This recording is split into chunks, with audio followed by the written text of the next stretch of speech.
Hi, Aaliyah. How are you? Hi, I'm good. How are you? I'm doing great. What did you think about the assessments? They definitely told me, a little bit about myself, so I thought it was really fun, and I like taking the assessments. Okay, great. Let's take a deeper look into it right now. I'm going to Okay, try to share my screen here. Let me know if you can see what's coming up. I can see it. Okay, great. So just taking a look at the introduction here, you have four characteristics that really stand out. So I don't know how much you know about these, but introverted is kind of like the way that your mind interacts with your environment. And so an introvert, typically your environment, you focus more on the internal environment. So you're more focused on fantasy and imagination. What do you think about that? Do you find yourself to be an introverted person? Yeah, I'm for sure an introvert. I feel like I'm often like in my own little world, and I definitely need some time away from people to be able to recharge again.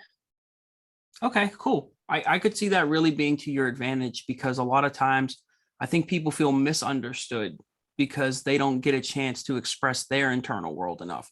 So maybe Hmm. you'll be more open to that being that it's a part of your experience. The Yeah. next one was intuitive.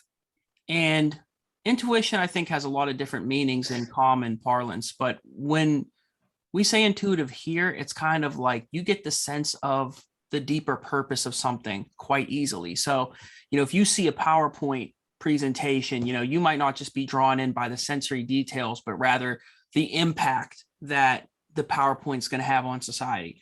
So, do Hmm. you find yourself to be intuitive that like you understand the meaning of something relatively quickly? Yeah, like I can usually get a gut feeling about something and can kind of gauge from that, like my intuition in that sense. Okay. Okay. And feeling is also to some extent, I believe, related. I think that what it's really strictly the definition of it is more or less how you make decisions.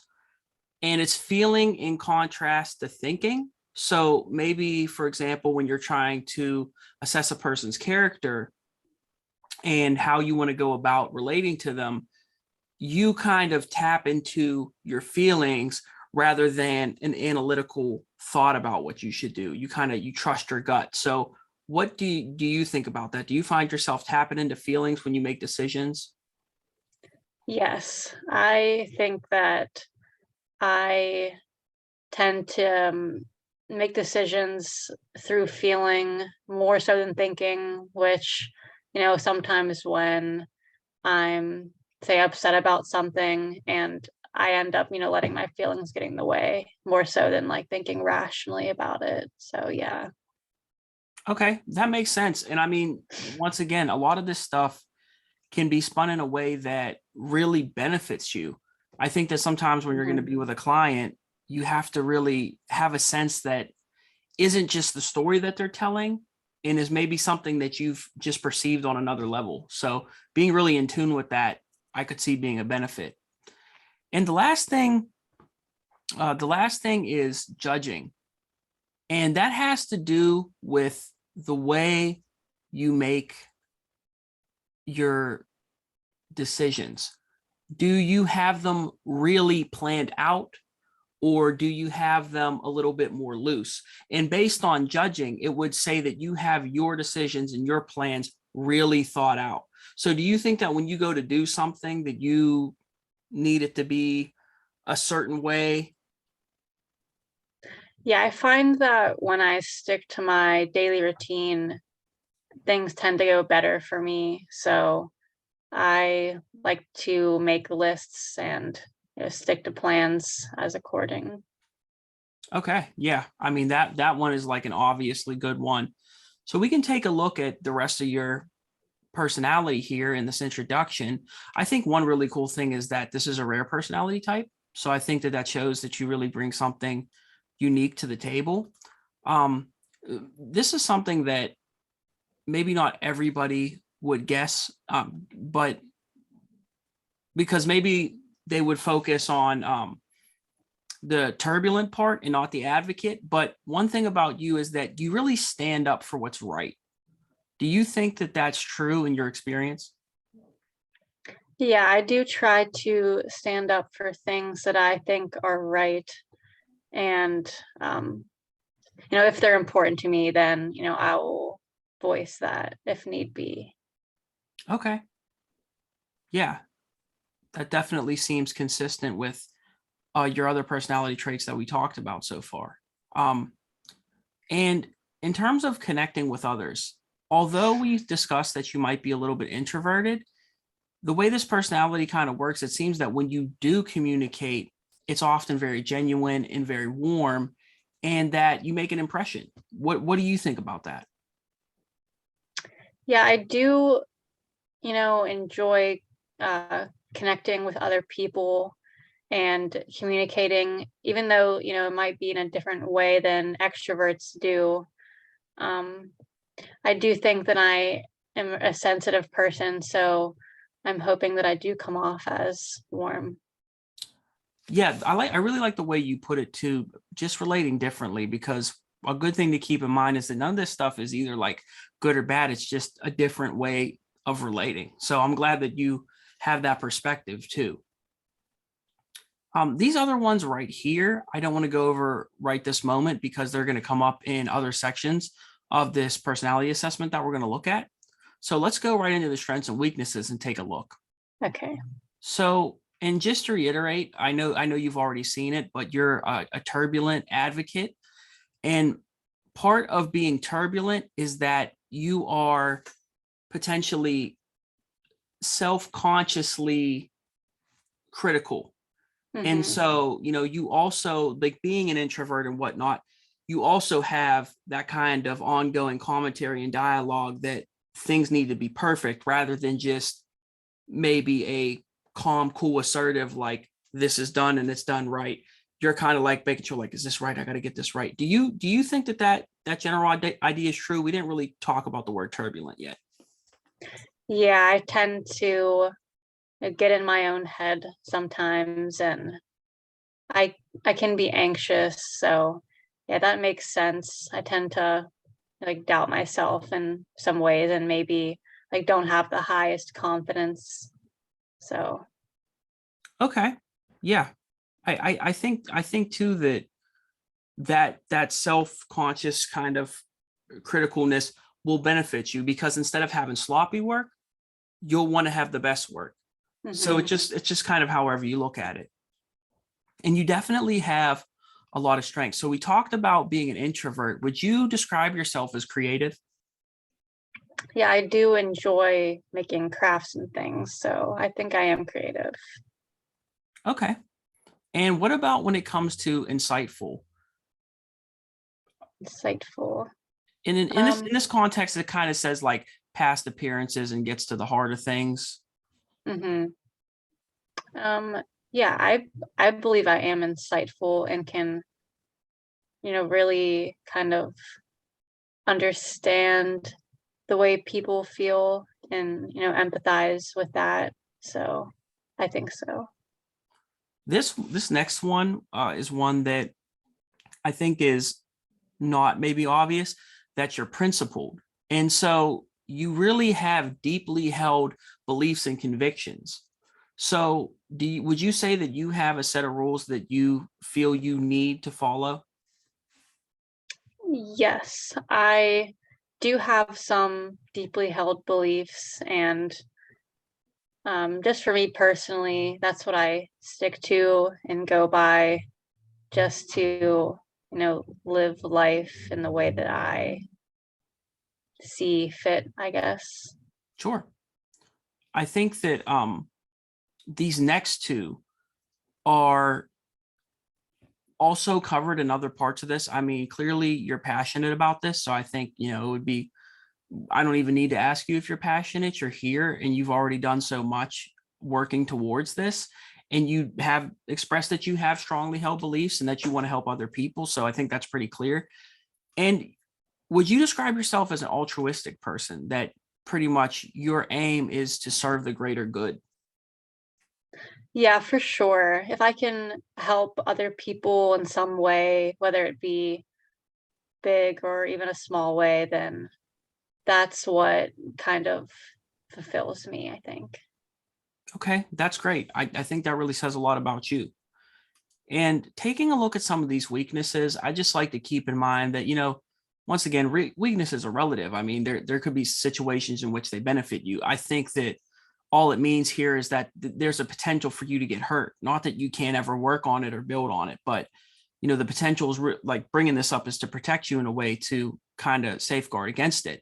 Yeah. And maybe being an advocate, not everybody would realize this, but sometimes we can be sensitive to criticism, as this is my personality type too, is also an advocate.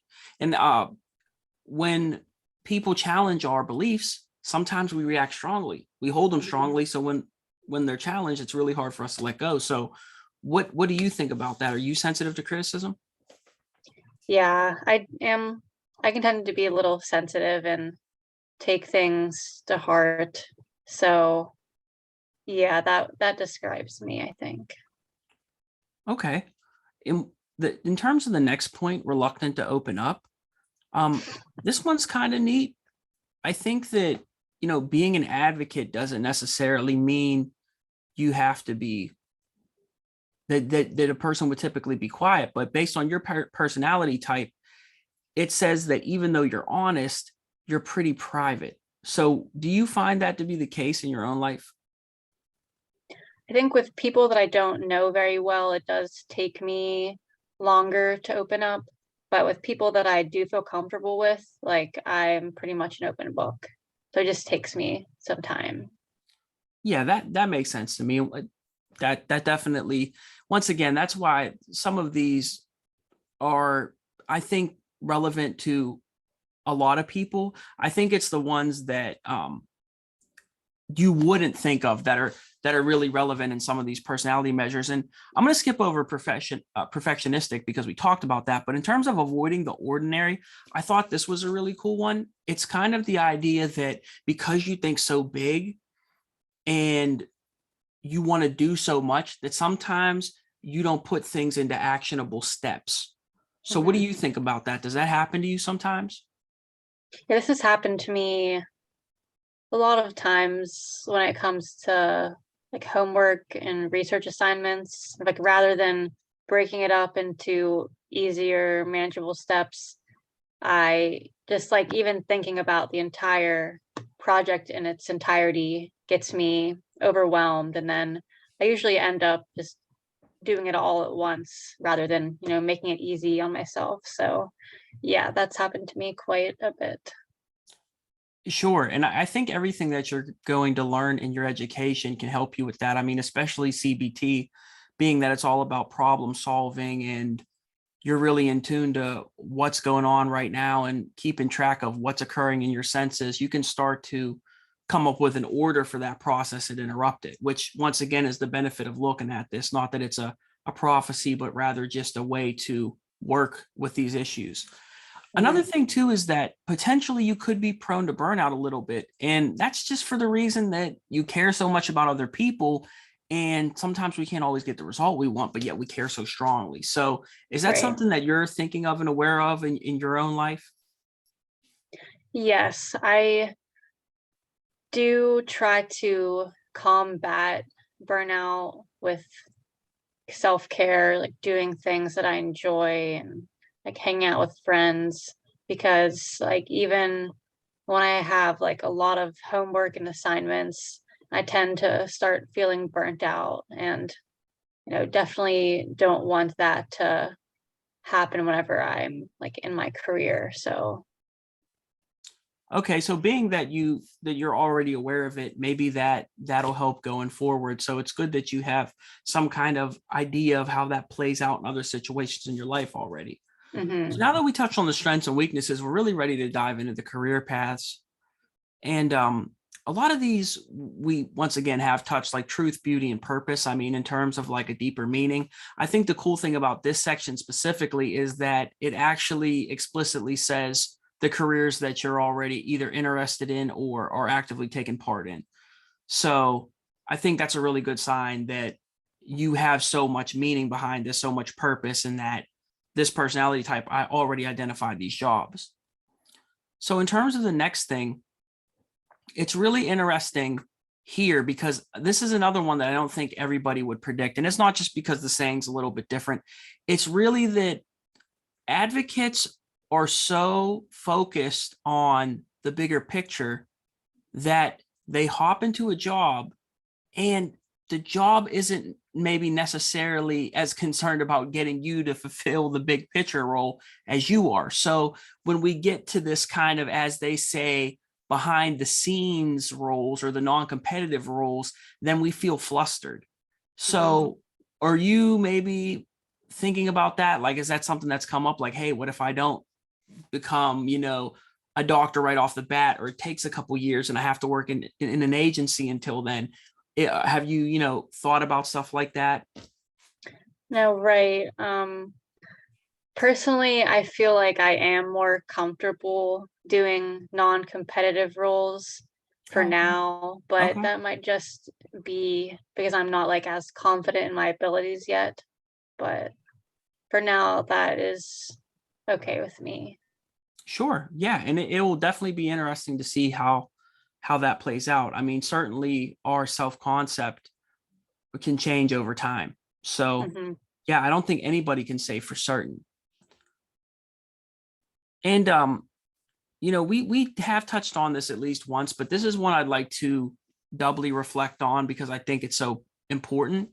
Uh, you really have a sense of mission, and you want opportunities that make you learn and grow, and that also serve humanity. So do you think that the main thing really driving you is to serve humanity? Does that sound like something that is true for you? Yeah, I do think that, and whatever benefits the greater good, I think is very important. So, yeah.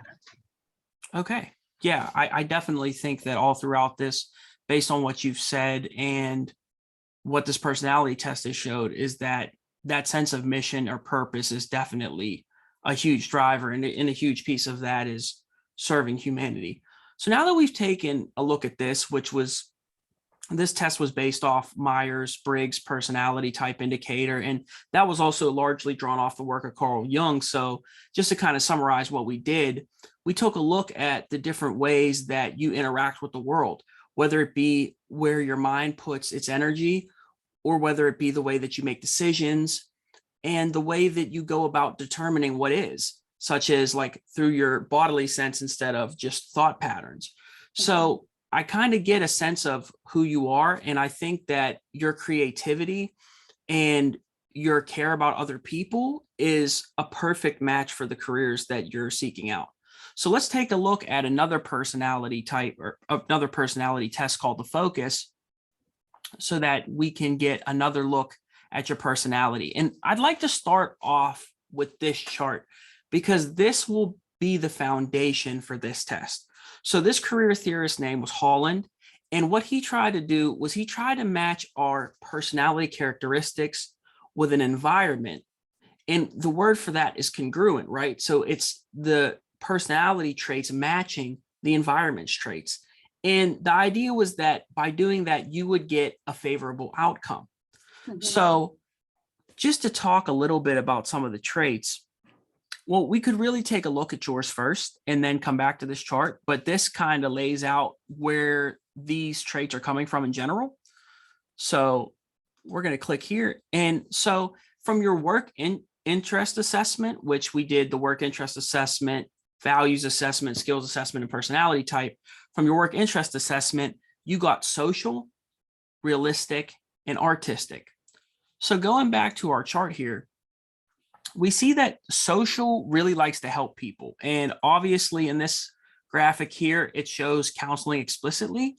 It says that you also really like to avoid tools, but that helping people and solving social problems is something that's important to you. Mhm. So I think it's kind of obvious that you already said this is true for you and this is what we're here for. But I'd really like to know what you think about this aspect. You also got realistic. And this is highly differentiated from social. It's very different. From Holland's point of view, this trait might not exactly work in the same environment that this would. So, thinking about what this is about, this is somebody that likes to work with tools, likes to work with machines, and says that they would even avoid counseling. But I think Mhm. one thing that's emphasized in this personality trait is that they see themselves as practical and that they see themselves as realistic. So I'm wondering, based on that, how you think this personality trait might have popped up for you, given that it's kind of opposite of the obvious social one that you are. Mhm. I do think that I'm a very practical and realistic person. Obviously, not very handy and don't really like working with tools or anything, but Okay. I do really like animals and nature and the plants, like seeing things, like things you can build or make better, I think is something I'm interested in. So that might be the reason why it popped up. Okay, so well, first of all, I won't get you a jackhammer for Christmas, since you don't like tools. And I guess that it does make sense that you said you would like to build things, and maybe that might even just be a plan, right? It might even be just a treatment plan for a client. So, Yeah. even though it says that you wouldn't like to build something physical, that doesn't mean that you wouldn't like to build something that had to do more with an idea. Hmm. So we kind of addressed these two to some extent opposite traits, but once again, getting into the specific of a trait, it could fit into your potential work environment. But another thing we could talk about is the fact that social is very consistent with artistic, which in this context means that they're kind of overlapping and that both of them, those characteristics could kind of fit in the environment of the other one.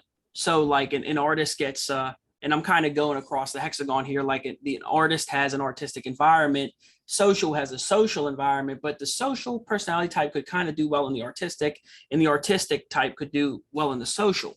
Hmm. So I think that that's kind of the point of bringing that connection together, is to say that this is a really strong part of your personality, and that these two things both really form a core of who you are. So in terms of artistic, we touched on the social and wanting to help people, and we talked a little bit about being creative, but do you also have interest in like music or creative writing?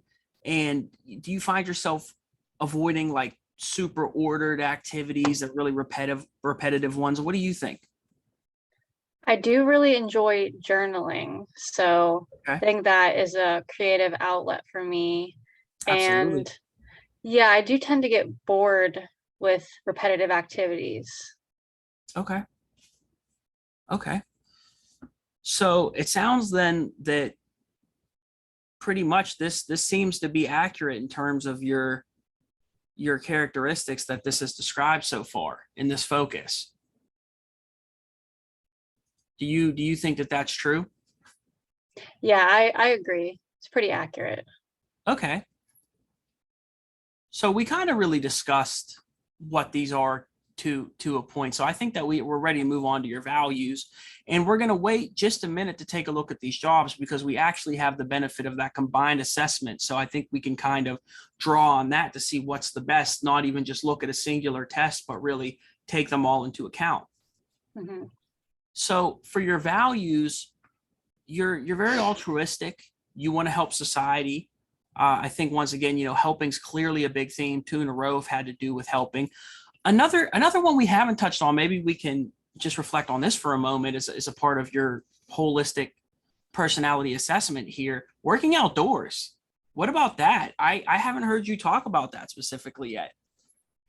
I do just love to be outside and being a counselor, it's not typically a job where you would work outdoors, but I think eventually it would be really cool to incorporate some type of like nature into counseling if I could.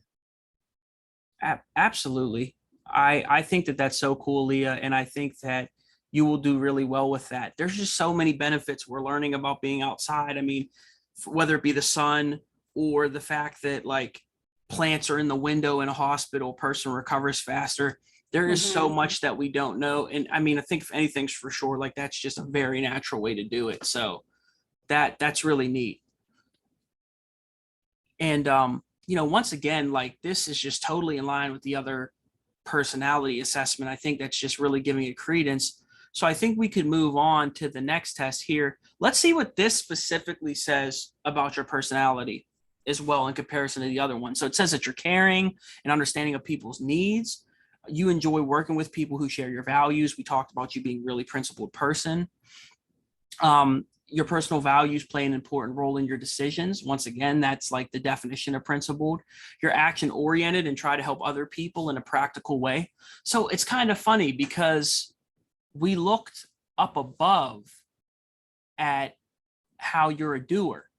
And so Hmm. once again, this has come up in a different assessment that you do want to be practical. So even though we had the 16 personalities say sometimes it might be hard for you to build a plan, once again, that doesn't mean that you can't. So maybe when you're highly motivated, which a piece of your personality is that you're highly motivated, that you will make those actionable plans. Yeah, for sure. Another thing is that your approach in your work is flexible, which I think has been consistent across all of the personality tests that we've looked at here. And you find it easy to adapt to changing situations. That one I think is the most unique in this section in comparison to the other results. So what do you think about that? Would you say that you're adaptable? I think depending on the environment, I'm pretty easily able to adapt. So I agree, yeah. Okay, that's cool to know because I wouldn't have been able to just guess that one myself based on this personality type. I Hmm. think that that's something that sticks out, and that's the reason sticks out from the standpoint of these personality assessments, and that's the reason to take them is to find the stuff that you might not necessarily guess at first. But I'm glad that you're aware of it. I think that it helps me as a counselor be able to help you pick a career though, because this is kind of a nuance of your personality. Hmm. So the only thing we really have left is the skills assessment. It's a little bit further down, so excuse me for having to scroll through that, but we will get there. Hmm. And Someday. someday, right? And here it is. And not surprisingly, the first thing is helping, right? And another thing is listening. So we've said a lot about helping, but listening is also a really important aspect of that. So do you think that you try to listen to people the best you can? Yes, I think active listening, which is, really important in counseling, but is also just important in making meaningful connections in our everyday lives. Yeah. So I definitely think that makes sense then that you are listening to people and that's what's really making a difference in their life. So I think that if you stick with that, you're definitely going to go far in counseling. This last one here is social perceptiveness and being aware of others' reactions and understanding why they do what they do. I think that goes along with the whole role of being an advocate and just caring about other people. So, do you find yourself to be socially perceptive, that you're aware of how others are feeling and reacting?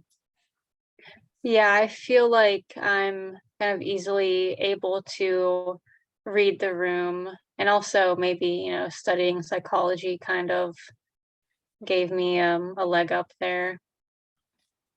Yeah, absolutely. I definitely think that that's why psychology is kind of a prereq to the careers that you're interested in. So now that we've taken a look at this, I think that we should go and look at your combined career assessments and Okay. see what jobs really stick out to you. So looking up here, you have all of your tests from the focus combined. So what do you think about any of these? Is there like maybe one that sticks out up here that you think Hmm. kind of fits with something that you're interested in? So the industrial therapist, I think, is similar to what I want to do. Okay.